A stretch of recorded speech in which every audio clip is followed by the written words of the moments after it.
1984. Cuentan que mientras Isabel Izquierdo se quema en el incendio, nadie en Puerto Urraco se acerca ni a ver qué está pasando, que ni siquiera sus hijos, Emilio, Antonio, Luciana y Ángela, intentan auxiliarla porque están salvando de las llamas algunos objetos como el televisor o la nevera. La muerte de la matriarca alimenta todavía más el odio entre dos clanes. Los pataspelás, como los Izquierdo apodan en el pueblo, acusan del incendio a los Cabanillas, conocidos también como los Amadeos. Que pasen los procesos. ¿Usted entonces estaba en el convencimiento de que ese incendio fue provocado? Claro que fue provocado. ¿Y usted sospechaba o tenía la idea de que podía haber sido provocado, que es la idea que usted tenía, por determinadas personas o personas? Provocado y bien pensado. Provocado y bien pensado. Se llenó de humo primero. Sí. Y luego se provocó humo en la escalera. Cayó de arriba como un cordón de fuego. Todos los vecinos vieron que efectivamente que habían sacado el mobiliario y la madre no la habían sacado. Es un pueblo malo. Eso es lo que le preguntaba yo. ¿A usted le parece que es un pueblo malo? Sí, claro que lo es. Hay que castigarles. La sed de odio y venganza, cocinada a fuego lento durante décadas entre los Izquierdo y los Cabanillas, acaba en una terrible matanza la noche del 26 de agosto de 1990 en Puerto Urraco. Los hermanos Izquierdo, Emilio y Antonio, prepararon 202 cartuchos para acabar con la vida de todo un pueblo de apenas 80 habitantes.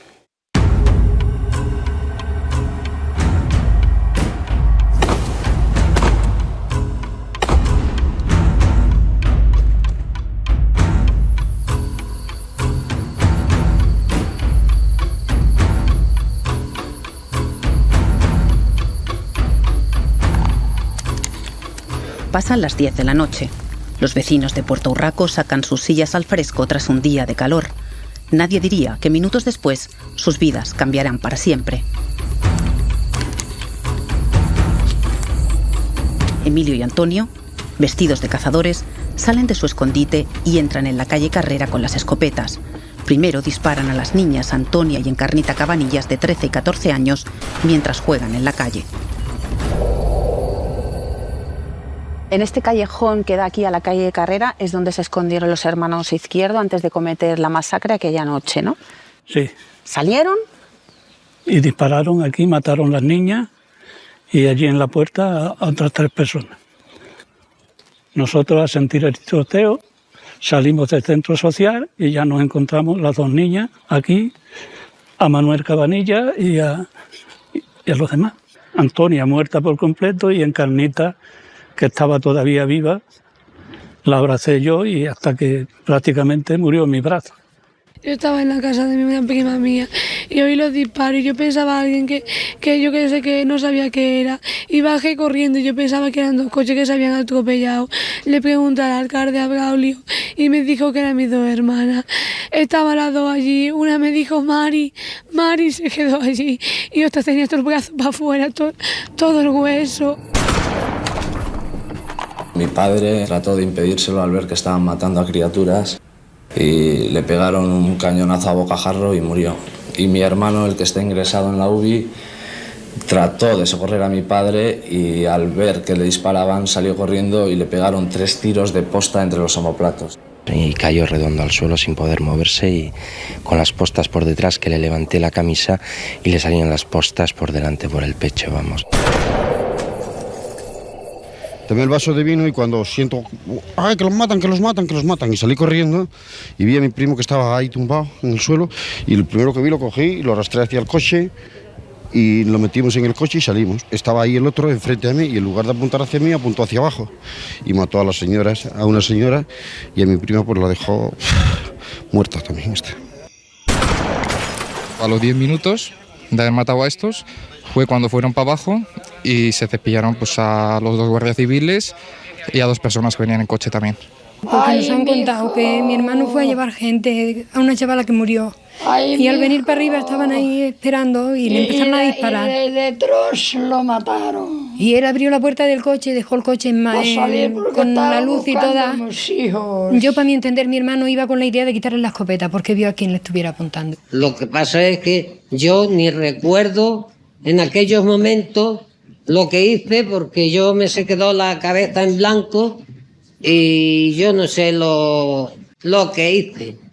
En el pueblo nadie se esperaba eso, o sea que prácticamente todo el pueblo sabía que eran una familia encontrada, que discutían, pero una cosa así no se la esperaba a nadie. Luego ya cuando él hizo la declaración, pues dijo que bueno, que había matado a las niñas para que sufriera su padre, porque ellos lo que se aferraban y se encerraban es que la casa la había quemado Antonio Cabanillas. Como según su idea no se aclaró el hecho de la muerte de su madre, usted pensó en algún día tomar venganza sobre las personas que usted pensaba que pudieran haber sido los autores de ese incendio y sobre otros habitantes de Puerto Urraco por no haber hablado. Yo para que no he pensado nunca de matar. Nunca he pensado de matar. Cállense, porque si no tienen que abandonar el local. ¿Sabe usted? Porque es que yo a mi madre no la iba a poner viva matando. Lo que pasa es que, claro, yo no sé ni cómo pasó eso, porque, claro, no lo sé.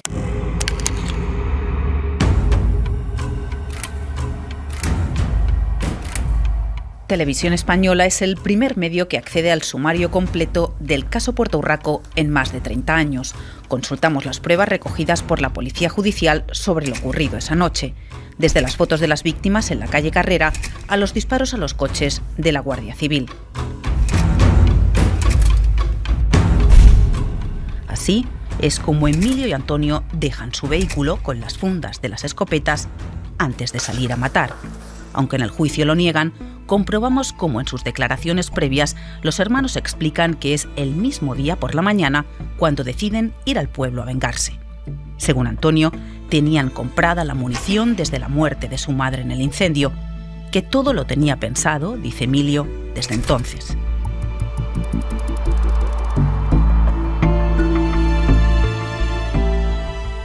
Entre los efectos incautados a los hermanos la noche del 26 de agosto, 20 comprimidos de Lexatin de 3 miligramos.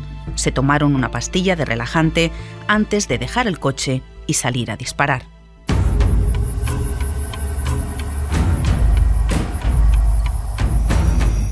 Después del tiroteo, Emilio y Antonio corren a esconderse al monte.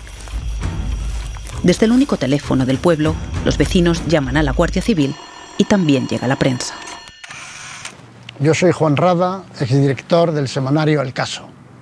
Llamaron para decir que estaba ocurriendo una masacre impresionante en Puerto Urraco. Y el que cogió el teléfono dijo, pero bueno, ustedes habrán avisado a la Guardia Civil. Dice, no, primero a los del caso.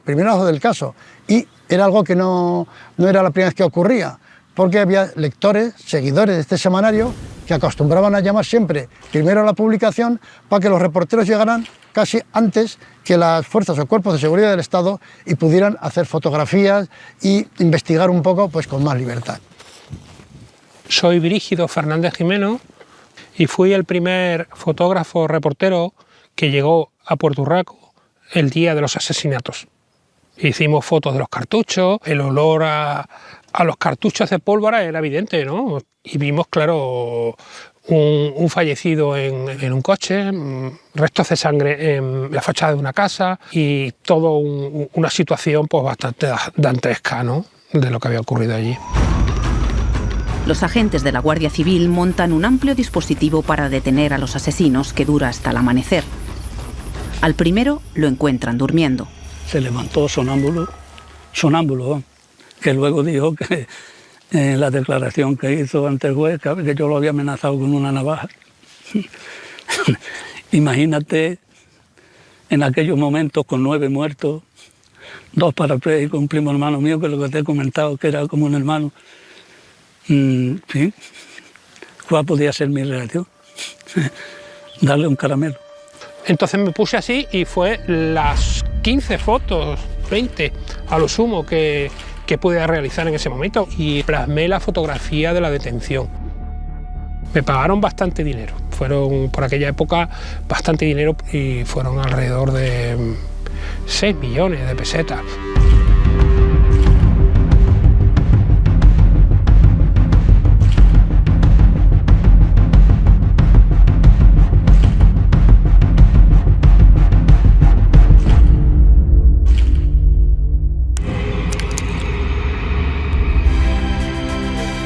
Señoras y señores, muy buenas noches. Una aldea extremeña de poco más de 100 habitantes se enfrentó anoche al peor de los horrores, al de la violencia ciega.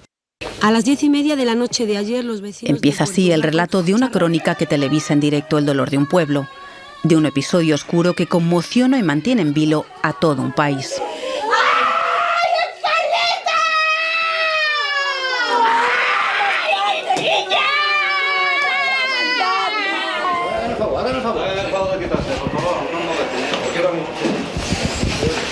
¿Usted es Emilio?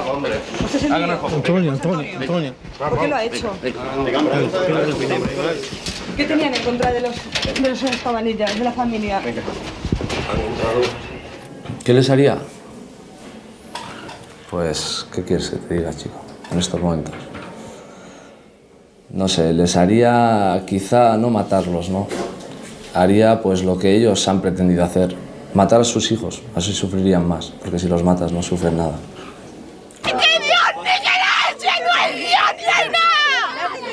La prensa, también la internacional, se hace eco de la noticia y pone a Puerto Urraco en el mapa. Una tragedia que atrae a una marea de periodistas que casi supera a los habitantes de la pedanía. Los medios de comunicación éramos muy crudos mostrando el dolor ajeno, mostrando cadáveres.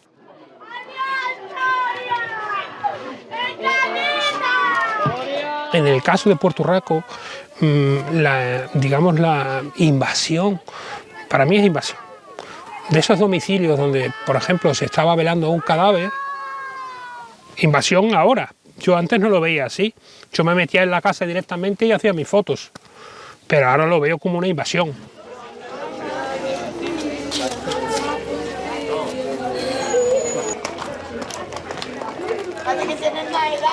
Estamos en un momento en que eso ya es inviable. No se pueden dar esas imágenes.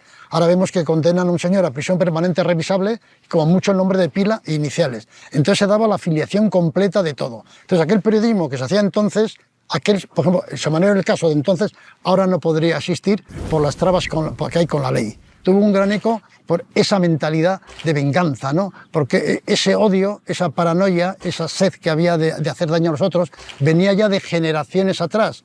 Y era un poco la España profunda, de la cual ya habíamos informado en otros casos, pero nunca había llegado a este grado de concentración, ¿no? De liarse a disparar indiscriminadamente por la calle a los de la otra familia o a quien apareciera por allá. Y fue un impacto mundial que ha marcado, lamentablemente, a ese pueblo para siempre. Una vez detenidos los autores materiales de los crímenes, empieza a extenderse otra teoría sobre quiénes puede haber detrás de todo esto. Los vecinos señalan sin dudar a las hermanas Luciana y Ángela. Muchos vecinos las acusan a ustedes de ser las verdaderas culpables de lo que ha sucedido. Que lo digan delante de mí. Que lo digan delante de nosotros. Ellas han sido las culpables porque han sido las que han estado siempre incitándolos a ellos, porque esos hombres allí en Monterrubio en la vida normal. Yo me he encontrado muchas veces en la compra con ellos y unos hombres... Paranoicas, o sea, paranoicas totales. Unas depresiones, que se oían ruidos, que se con unos fanatismos religiosos, bueno, yo creo que estaban bien tocadas. Parece ser que el ruido del contador simplemente de la luz de la casa pues les molestaba, entonces llegaron al extremo de cortar la luz simplemente por este motivo, ¿no? Desde luego realmente han sido ellas, ¿eh? Porque esos hombres se ven unos hombres tranquilos y normales. Lo que pasa es que ellas han sido las que le han metido a ellos que hagan lo que han hecho. Que pueden ser que vengan, porque como han venido los otros, pues pueden tener más venganza todavía, y porque eso no es venganza con una persona, sino venganza con un pueblo. Soy Guillermo Fernández Vara, médico forense y director de la clínica médico forense entonces. Hice la autopsia de, creo recordar que 7 de los fallecidos, pues fui el encargado de lo más complicado de todo, que fue el examen psiquiátrico de los 4 hermanos, de Emilio y de Antonio y de Luciana y de Ángela, porque ahí es donde estaba la complejidad del asunto, quién tenía la responsabilidad, porque de ahí iba a salir al final la culpabilidad, ¿no? Y ahí había, claro, 4 hermanos que vivían juntos, que no se separaban para nada y que uno tenía un papel principal y otro papel accesorio, ¿no? El estar tan enclaustrados ahí en Monterrubio, metidos los 4 en una casa, que no salían, que prácticamente no contactaban con los pocos vecinos que había, pues era un machaque contra ellos, ¿no? De que hay que ser hombres, hay que salir, hasta que dijeron, pues eso, vamos a cazar tórtolas, ¿no? Parece que sí, ellas fueron instigadoras, ¿no? En fin, no estaban muy bien de la cabeza, estaban con esa psicosis de que oían ruidos extraños, en fin, de que algo pasaba allá y que había sed de venganza por parte de ellas, y hombre, animaron a ellos que también tenían ganas de coger la escopeta y las cananas. No pasan ni 24 horas del entierro de sus hijas y ahí está Antonio Cabanillas, que sale con el tractor para dar de comer a los animales. Me han quitado estas 3 hijas, porque la otra está casi loca, tendré que llevarla a un médico. Y ha faltado la casa por completo. Ahora de momento pues tendré que seguir luchando como pueda, pero en fin, que mi negocio ya es... ha faltado la casa, por completo. ¿Y usted se siente fuerte para aguantar aquí? Digo, con el pueblo que esté... El pueblo está un poco muy mal, dice el que... El pueblo está como estamos todos atemorizados. Pero quitándonos ellos, estábamos estupendos. Ya le he dicho que el miedo son ellos. Según las noticias que tengo, las hermanas son las instigadoras del problema. Yo pienso que esa familia va a tener muy difícil aparecer por Puerto Urraco. Cuando todo el mundo se pregunta dónde estarán ellas, resulta que la noche de la matanza las hermanas no están en su casa. Se han ido de viaje, un viaje un tanto curioso. La policía las sorprende en la estación de Atocha y ellas explican que han ido a Madrid para visitar al entonces presidente del gobierno, Felipe González, encuentro que nunca se lleva a cabo porque nadie las recibe en Moncloa. Comprobamos con este informe que el jefe de seguridad de Felipe González remite al gabinete de la presidencia como el intento de visita al presidente no fue una invención de las hermanas. Las dos prueban hasta en 4 ocasiones durante 3 días consecutivos acceder al complejo de la Moncloa y así queda registrado.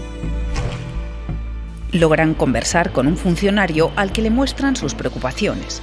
La mayor, Luciana, cuenta que el motivo por el que salen del pueblo era para tratar de buscar una vivienda en otra localidad con tal de no sentir los ruidos que aseguran las persiguen. Le hablan sobre el incendio en el que fallece su madre, para ellas provocado, aunque en su día la justicia acordara el sobreseimiento. Al despedirse, preguntan si sería cierto lo que habían oído en la radio sobre el tiroteo en Puerto Urraco y se marchan a la estación. Entre los medios se corre la voz de que las Izquierdo van en un tren de Madrid a Badajoz, vigiladas por los agentes. O sea, una cosa psicodélica completamente. No hablaban exactamente con nosotros, balbuceaban palabras y nos miraban, mis hermanos, ¿dónde están mis hermanos? Preguntaban por sus hermanos. Está una pensando en mis hermanos, pensando en el dolor que tiene una, pensando en lo que estarán sufriendo ellos. Uy, por Dios. Y estamos sin vida. ¿Saben ustedes que han matado a 7 personas y hay otras 10 heridas, entre ellos un niño de 8 años? Ay, Dios mío. He llorado por mi hermano y he llorado por las personas que han muerto. Muchos vecinos las acusan a ustedes de ser las verdaderas culpables de lo que ha sucedido. Que lo digan delante de mí. Que lo digan delante de nosotros. Si se atreven, que lo digan delante de nosotros. Delante de mi hermano, con el de mi hermano, con lo que hemos sufrido nosotros por mi madre, que Dios y nosotros lo saben. ¿Qué, señora? Buenas noches, ¿cómo se encuentra? Cuando a Luciana y a Ángela las llevan a declarar a los juzgados de Castuera, centenares de curiosos y periodistas están esperando. Había un follón de gente y estaba Antonio Cabanillas, el padre de las niñas. Esta mujer tiene que ir a los locos, porque esta mujer está loca. ¿Dónde vas? ¿Va dentro al juzgado? No, yo vengo aquí a ver como todo persona. Tengo derecho como un ciudadano Sí, cualquiera. por supuesto. Sí. ¿Quién va a salir por ahí? Nada, yo no pasa nada. Yo tengo un derecho de ver como todo ciudadano. ¿Es verdad o no? Vale. Yo puedo ver como todo ciudadano. Sí, ahí. ¿Es verdad o no? Sí. Póngase ahí. Cuidado. No pasa nada. No quiere que la vea, ¿no? ¿Qué está pasando? Un cuchillo, señoras y señores, le han quitado un cuchillo que llevaba metido dentro. ¡Pistola! Un cuchillo. ¿Por qué traía usted el cuchillo, Antonio? Un momento, ¿por qué? ¿Por qué lo traía? ¿Por qué traía usted el cuchillo? Dígalo, Antonio. Otra navaja, ¿por qué las traía? No, Dígalo, Antonio, ¿por qué las traía? No traía nada. ¿Por qué tú eres hombre? No traía un cuchillo. ¿Tú eres hombre? Cabanillas intentó atacar a... No sé si fue a uno a otro, llevaba un cuchillo, ¿no? Con lo cual, en mitad de todas las que estaba allí liadas y de todo el follón que teníamos con media España pendiente, este señor lo que quería era ya la quinta venganza, hacerla ya. Y ahora no ocurre, se ponen todos los medios para evitar lo que ocurrió allí. Se mete dentro del juzgado, hay unas escaleras de acceso, un área de seguridad, pero por aquel entonces no pasó. Aquello no pasó. No te va a pasar nada. No se preocupe, hombre, está aquí ya la doctora. No te va a pasar nada. Venga, pero sí. Está muy mal, lleva toda la vida. Ni hace sol, ni hace calor, ni nada. Mira, se la ven. ¿Me la ven, hijo? ¿Me la dan? Dámelo, bonita. El juez descarta imputar a las Izquierdo en los crímenes, pero quedan ingresadas de por vida en el psiquiátrico de Mérida. Venga, vamos. Hala, pasa un momentito. Bueno, venga, un momentito. Que ha hecho muy bien porque que las quiten de aquí, porque tenemos muchísimo miedo y no sé, pues todo el mundo estamos igual, aterradas porque, qué sé yo, porque pueden volver, si están sueltado algo, pueden volver y hacernos cualquier cosa más. Esta mañana los medios de comunicación han dado a conocer algunos síntomas que padecen las hermanas. Sin embargo, ni el director del centro ni ningún médico han hecho declaraciones que confirmen o desmientan estas afirmaciones. Ellas, primero, yo creo que el cuadro lo traían ya muy cronificado y estos cuadros que se cronifican, que se encierran ahí en la parte más íntima del alma, son muy difíciles de retrotraer, ¿no? Entonces se pasaron allí el resto de su vida hasta que fueron muriendo. Según los psiquiatras, Luciana y Ángela sufren un trastorno conocido como la locura A2, dos cerebros con un solo pensamiento, la venganza. Los especialistas destacan cómo una y otra vez Ángela repite las frases y expresiones de Luciana, la hermana mayor. Madre mía. Que lo digan delante de mí. Que lo digan delante de nosotros. Si se atreven, que lo digan delante de nosotros. Ya he dicho que somos creyentes y que se cumpla la voluntad de Dios. Yo soy muy creyente y yo no tengo miedo. Yo leí mucho sobre esto en aquellos momentos y es verdad que los casos, o de los casos más sonados, eran casos producidos entre mujeres. El juez instructor del sumario aquí en Castura estimó que las hermanas eran inductoras de estos crímenes.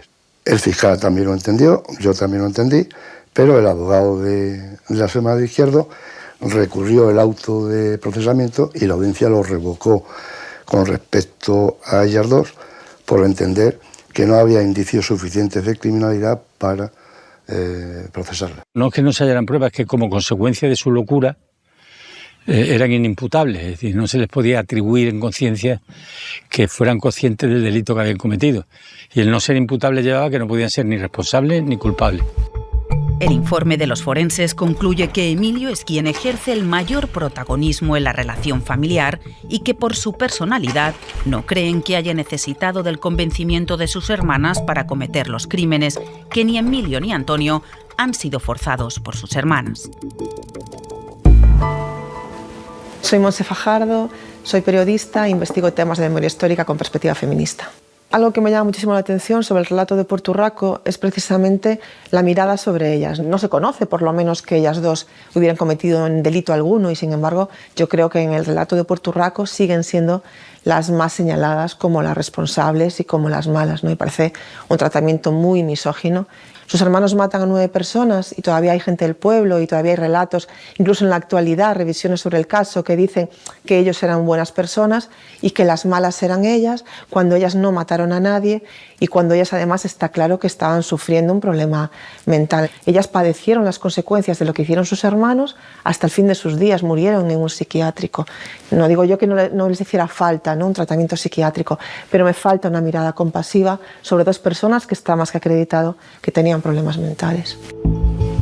Un trastorno que, como vemos, se manifiesta hasta en el contenido de las bolsas que Luciana y Ángela pasean junto a su equipaje de mano a la vuelta de Madrid. La policía judicial analiza muestras de algo que parece ser tierra. Hacen constar en los resultados que son restos de arácnidos, telarañas y pelo humano, cabello y vello procedente de una zona púbica. Margarita Landi, seguro que tú piensas que no estará todo dicho sobre este asunto. No está todo dicho. Yo estuve en Puerto Urraco 2 días después de la matanza. Fíjate qué cosa. De 6 hermanos, que eran 3 hermanas y 3 hermanos, pues 5 han sido paranoicos. Uno murió en el manicomio, las 2 hermanas son paranoicas, los 2 hermanos paranoicos, y la que no es paranoica es la que se casó. Ya ves que el matrimonio también puede ser bueno. Gracias, Margarita Landi, por esas opiniones y por tus informaciones de buena teta. Lo cierto es que las Izquierdo no son solo 2. La tercera es Emilia, quien abandona Puerto Urraco con su marido e hijas la misma noche de la matanza. También la llaman a declarar. Cuando se enteró que era Emilio, su hermano, pensaron que era un tiroteo entre Emilio y Antonio. Se marcharon por miedo del pueblo, claro. Sobre el estado mental de sus hermanas, Emilia ha declarado que no era bueno, aunque en ningún momento las ha acusado de ser las inductoras de la masacre, de la que ha dicho no tener conocimiento, ya que desde hace más de 20 años las relaciones que mantenía con sus hermanos eran esporádicas. En cambio, Lola, la hija de Emilia, sí quiere hablar. Lo hace abiertamente en televisión, tanto de sus tías como de sus tíos, que están en la cárcel. Yo siempre lo ha tratado la gente y ha pensado que eran unas personas pacíficas, ¿no?, normales, que hacían su vida normal. Ellas, en cambio, siempre han sido mucho más conflictivas. Yo creo que sí, que ellas tienen parte de culpa, ¿no? Ellos fueron los que hicieron ese asesinato, no esa masacre en el pueblo, pero ellas, yo pienso, lo afirmaría, ¿no?, que ellas son las causantes de todo eso. Los hermanos Izquierdo, en una carta enviada a su abogado, se arrepienten públicamente de lo sucedido, arrepentimiento que no es aceptado por familiares y vecinos de las víctimas. No se han arrepentido porque que me los dejen a mí, que yo me entenderé con ellos. Que no mato una mosca, pero a ellos no lo sé qué les haría. Tenían que haberse arrepentido antes. Antes de hacerlo, tenían que haber pensado lo que iban a hacer. Que no era nada bueno lo que iban a hacer y eso lo tenían muy bien pensado. Para la vendetta, Emilio y Antonio preparan todo un arsenal.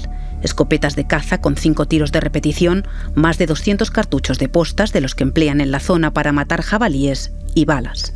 Hasta ahora, ni los Amadeos ni los Pataspelás habían utilizado nada igual en ninguna de sus históricas disputas, aunque alguna acabara en muerte.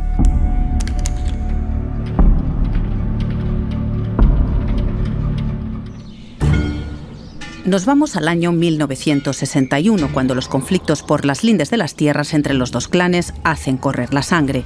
Amadeo Cabanillas, hermano de Antonio, el padre de las niñas asesinadas, entra con su arado en la propiedad de los Izquierdo. Jerónimo, el mayor de los Izquierdo, va a por él y lo mata a puñaladas.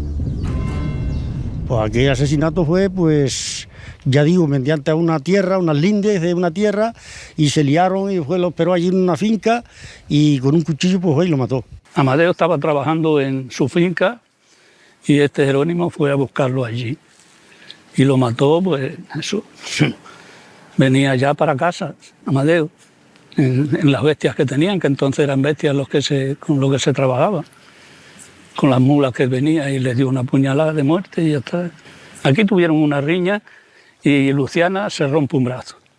Van a pleito y la justicia no le dio la razón porque ella no presentaba pruebas que efectivamente en la riña se hiciera la rotura del brazo. Cuando Amadeo Cabanillas le rompió el brazo a mi hermana, Luciana Izquierdo. En 1959. Lo sabía todo el pueblo y no lo dijo nadie, ¿sabe usted?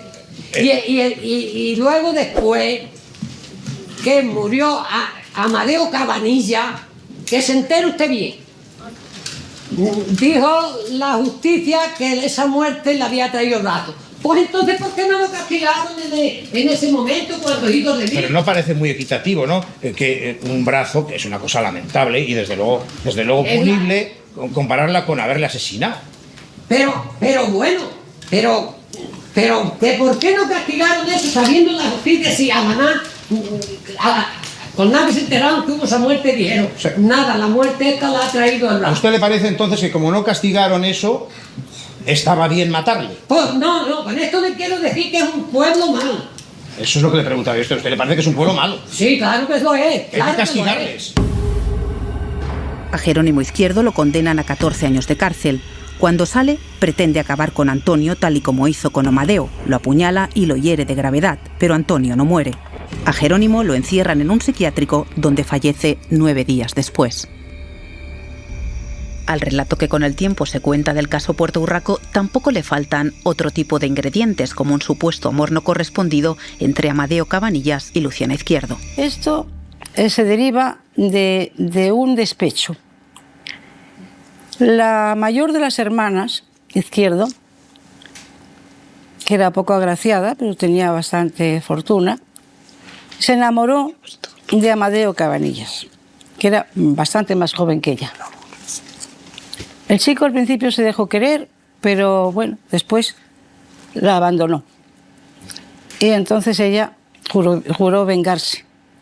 Venían a decir que él sí estaba muy enamorado de ella, pero que a última hora, claro, como eran familias rivales, no se iban a casar. Otros dicen que no, que era el clásico espabilado, que iba un poco a aprovecharse y que una vez que la había usado, que se había cansado de ella, pues que la dejó. Entonces, claro, sobre esto hay versiones muy contradictorias, ¿no? Eso es totalmente falso. O sea que ahí no hubo, vamos, el menor noviazgo ni en ningún momento. ¿Y por qué se cuenta eso? Bueno, pues pregúnteselo a quien lo ha hecho porque yo no lo entiendo. Hombre, estamos hablando de un género periodístico donde ha imperado el sensacionalismo siempre, donde incluso pues, se ha acusado de amarillismo y donde a veces, pues eso, pensando en los lectores, en las ventas y demás, pues se le añadía algunos tintes pues, para hacerlo más atractivo, ¿no? Y entonces sí, ha habido una evolución donde se han añadido, pues, en fin, circunstancias y tal, que igual no lo fueron tales, pero eran comerciales.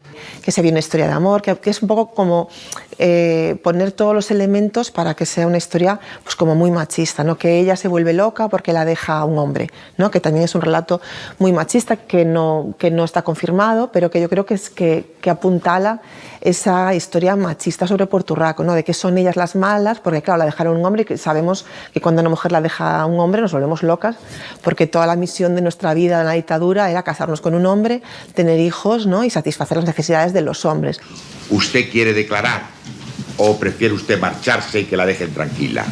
Pues mire usted, yo declarar no puedo declarar nada porque no estaba en casa incluso y no sé nada de nada. Bueno. Casi 3 años y medio después de la matanza, las Izquierdos salen del psiquiátrico el día del juicio a sus hermanos. Solo volverán a verse en algún vis a vis. ¿Usted no quiere declarar? No sé. Bueno, pues retírese usted y muchas gracias, ¿eh? Ala, que se mejore. Adiós. Sí, que se la lleven ya.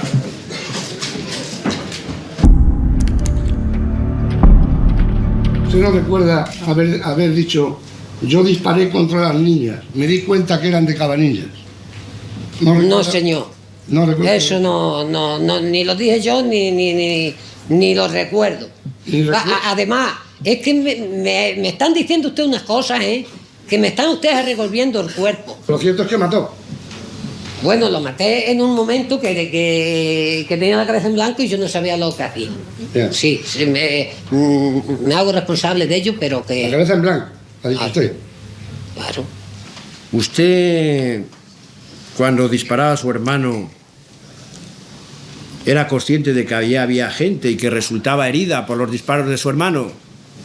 Yo de lejos no veo, porque como yo lo que veo es de lejos, por eso tengo las gafas, y entonces no tenía gafas, no veía. Fueron en el coche hasta Puerto Urraco. El coche. Sí, y una vez que pararon el coche, ¿qué hizo usted? Se bajó del coche. Claro. Junto con su hermano.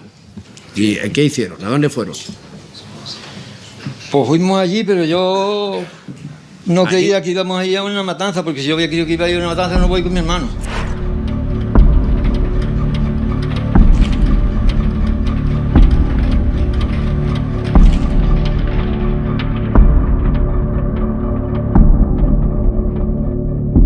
De su examen se desprende que los procesados no son enfermos mentales, que su inteligencia está dentro de lo normal.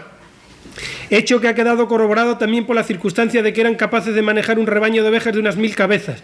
También tenían fincas arrendadas, consiguiendo, a pesar de la crisis por la que atraviesa el campo, poseer una cartilla de ahorros con unos 10 millones de pesetas. Que lo único que padecen es un trastorno de la personalidad con una idea obsesiva de venganza, que dichos trastornos no afectan en nada su capacidad intelectiva. Es más, manifestaron que sabían lo que hacían. Evidentemente tenían un desapego moral sobre la vida humana y sobre el valor que tiene, que es la base fundamental de que todo finalmente ocurriera. Porque gente con locura las hay, gente con cierto primitivismo lo hay, pero que se pongan en una calle a disparar a niños, eso significa una bajeza también de carácter moral que hay que valorarlo, ¿no? Año 2005. Luciana y Ángela fallecen a los 77 y 64 años en el psiquiátrico de Mérida, con 10 meses de diferencia.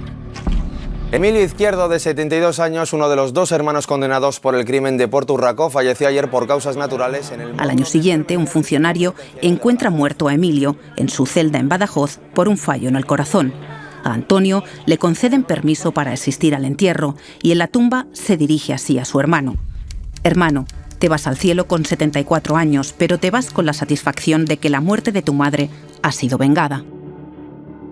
Casi 4 años después, Antonio se suicida en prisión. Con él se entierra el rencor en Puerto Urraco. El deseo común de los vecinos ha sido durante todo este tiempo pasar página. Es como si un silencio profundo saliera de las casas mientras nos observan con las persianas bajas cuando grabamos por la calle Carrera. La memoria de la tragedia está muy viva, como nos dice Braulio. Hay rincones en el pueblo que todavía hoy hacen difícil que las cicatrices cierren del todo. No solo marcas de las balas de los Izquierdo en alguna puerta, también sus tierras abandonadas. Por la parte esta es la de los Izquierdos y esta de olivos de los Cabanillas. La que está cultivada, la de los Cabanillas. La de los Cabanillas. Está en perfecto estado, con sus olivados, que entonces no estaba de olivado. Pero vemos que las de los Izquierdos no las han tocado en todo este tiempo. Totalmente abandonadas. 35 años aquí sirviendo de basurero, del que pasa, y ahí lo están viendo, latas, de todo. ¿Y aquí es donde empezó la disputa? Sí, por aquí riñeron. Aquí fue donde riñeron, la linde esta. No hay herederos ni parientes que hayan querido hacerse cargo de lo que un día fue de los Pataspelas. Nada más entrar al pueblo, una de las primeras casas con las que nos encontramos es esta, en la que vivieron los Izquierdo, en la que su madre, Isabel, murió cuando esta casa se incendió. Todavía, a día de hoy, sigue a nombre de ella, de Isabel Izquierdo Caballero, y se encuentra en manos de la Administración en un proceso de ruina. Durante todos estos años nadie ha hecho nada por darle ningún uso y ni siquiera por demolerla. Pues todo nuestro afán es con el ayuntamiento presentarle y pedirle y exigirle que se tomen medidas y esa casa pues se le dé prácticamente eso, el derrumbarla y hacer ahí un parking, hacer algo en beneficio del pueblo. Creo que sería el epílogo de una historia que nadie quiso que hubiera ocurrido y que ocurrió, ¿no? O sea, era un poco esa España profunda de que, no sé, de que la tierra estaba en el alma de las personas, ¿no? Y que vivían en un triángulo que era familia, casa, campo. Y eso era sagrado. Y se ha ido poco a poco desprendiendo eso. Es más fácil ahora encontrar eso a un niño con 17 años con un fusil matando gente en el colegio en Estados Unidos que casos como el de Puerto Urraco.